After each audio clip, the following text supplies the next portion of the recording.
नमस्कार, प्रणाम। जैसा कि मैं आपको राधा जी और आध्यात्मिकता के विषय से अवगत करवा रही थी कि कैसे हमें राधा रानी की भक्ति से हम कैसे भागवत जी में प्रवेश कर सकते हैं। वैसे तो कहते हैं कि राधा जी का जो नाम है वो भागवत जी में कहीं पर भी नहीं है। तो लेकिन श्री जो है वो राधा जी ही हैं। बगैर शक्ति के और बगैर राधा जी की आज्ञा के बगैर हम भागवत में प्रवेश ही नहीं कर सकते। जब तक हमें राधा रानी की कृपा ही नहीं प्राप्त होगी तो हम भागवत का के अर्थ को जान ही नहीं पाएंगे।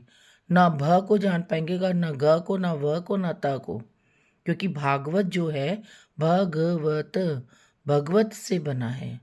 तो भ मतलब भक्ति, ग ग मतलब ज्ञान, व मतलब वैराग्य, त मतलब त्याग। तो भागवत भक्ति के बगैर हम भागवत में तो बिल्कुल भी प्रवेश ही नहीं कर सकते हैं। जब तक हमारे हृदय में भक्ति ही नहीं होगी तो हम भागवत रूपी ग्रंथ को कैसे हम उसको जान पाएंगे। अब जब आप ही देखो कि भक्ति जब वृंदावन में रो रही थी तो नारद जी ने उनसे पूछा कि हे भक्ति महारानी, तुम तो क्यों रो रही हो।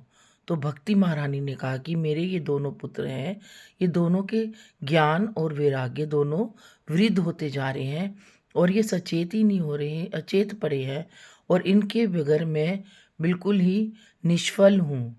जब तक ज्ञान और वैराग्य मेरे साथ नहीं होंगे तो मैं भक्तों के हृदय में विराजित ही नहीं हो पाती हूँ। तो नारद जी जैसे संत भी भक्ति और ज्ञान और वैराग्य को कैसे जागृत करें, तो वो भी नहीं समझ पाए। उन्होंने भी बड़े बड़े ऋषियों से, मुनियों से, संतों से, महात्माओं से सबसे पूछा कि ज्ञान और वैराग्य को मैं कैसे जागृत करूं। उन्होंने ज्ञान और वैराग्य के कान में खूब आवाज़ें दी, खूब ध्वनियाँ उत्पन्न करी, लेकिन तब भी वो नहीं जागृत हुए। फिर वो बद्रिका आश्रम में गए। तब उनके बद्रिका आश्रम में गए तब उनके हृदय में आया कि तुम्हें कोई अनुष्ठान कराओ। तब उन्होंने उनको फिर सनत सनकादन ऋषि मिले। फिर उन्होंने कहा कि अगर तुम्हें ज्ञान और वैराग्य को वो करना है, जागृत करना है, तो तुम्हें हरिद्वार में जाना होगा। हरिद्वार में हम तुमको गंगा किनारे आनंद आश्रम के पास गंगा के किनारे हम तुम्हें भागवत सुनाएंगे। तो देखना भक्ति और ज्ञान वैराग्य अपने आप ही आ जाएंगे। फिर जैसे ही सनकादक ऋषियों ने भागवत शुरू करी वैसे ही ऋषि मुनि और भक्ति भी दौड़ती दौड़ती आई, तो उसके पीछे पीछे ज्ञान और वैराग्य भी आ गए। तो नारद जी जैसे संत भी भक्ति ज्ञान और वैराग्य कैसे जागृत होंगे तो उस समय नहीं पता कर पा रहे थे। तो ज्ञान और वैराग्य का समझ लो कितना बड़ा भेद है भक्ति के साथ और हमारे भागवत रूपी ग्रंथ में प्रवेश करने के लिए। भक्ति क्या होती है? पहले तो हमें सर्वप्रथम भक्ति के विषय को समझना है कि भक्ति क्या होती है। भक्ति हमारे हृदय में स्थित होती है, हमारी आत्मा में स्थित होती है। वही भक्ति ही हमें परमात्मा के करीब ले जाती है। और जब तक हमारे हृदय में ज्ञान वैराग्य और त्याग की भावना नहीं आएगी तब तक हम भक्ति को नहीं पहचान पाएंगे। ज्ञान क्या है?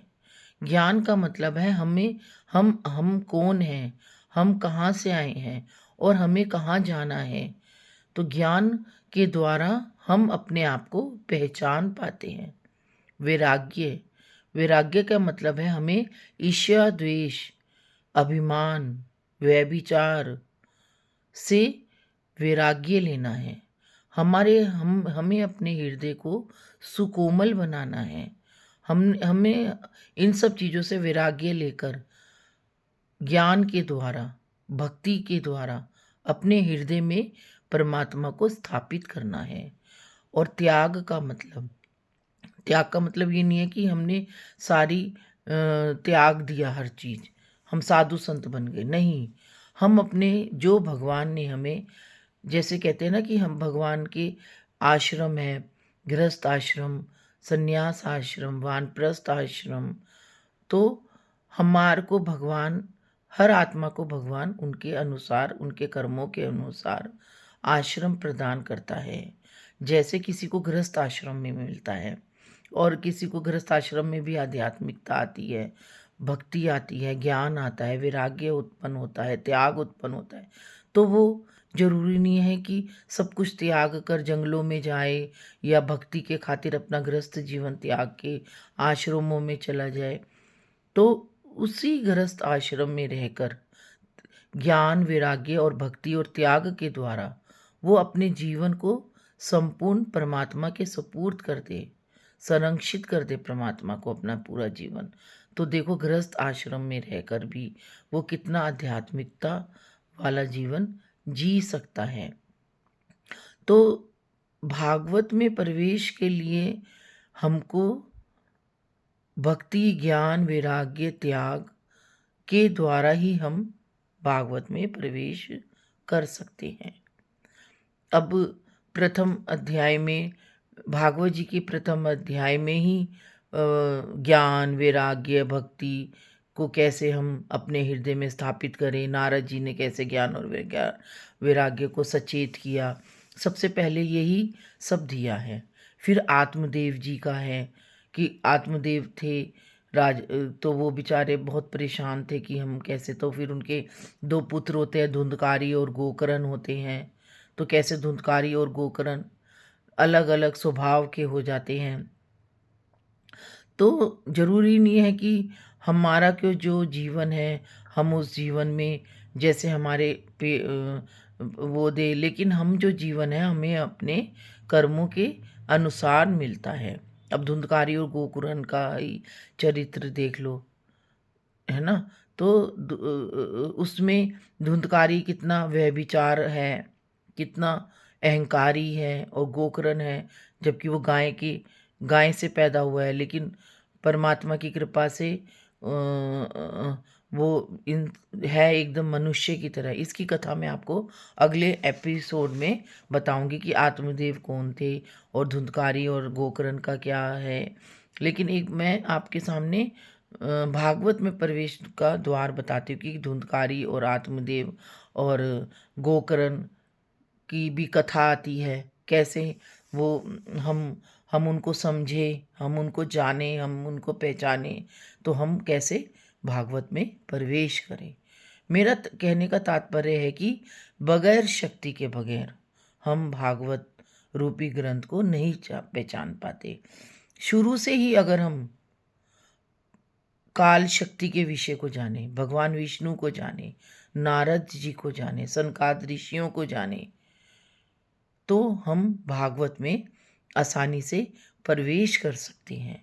अन्यथा हम बस एक कहानी की किताब की तरह उसको पढ़ते चले जाएंगे, हमें कुछ भी समझ में नहीं आएगा। अगर हम भागवत में प्रवेश में कैसे जाएं, अगर हम शुरू से ही भागवत जी का अध्ययन करें, शुरू से ही अपने मन को आत्मसात करें, चिंतन करें, उसकी को आध्यात्मिकता की दृष्टि से पहचानें, तो हम भागवत रूपी ग्रंथ को समझते ही चले जाएंगे और वो हमारे हृदय में उतरती ही चली जाएगी। आज के लिए इतना ही।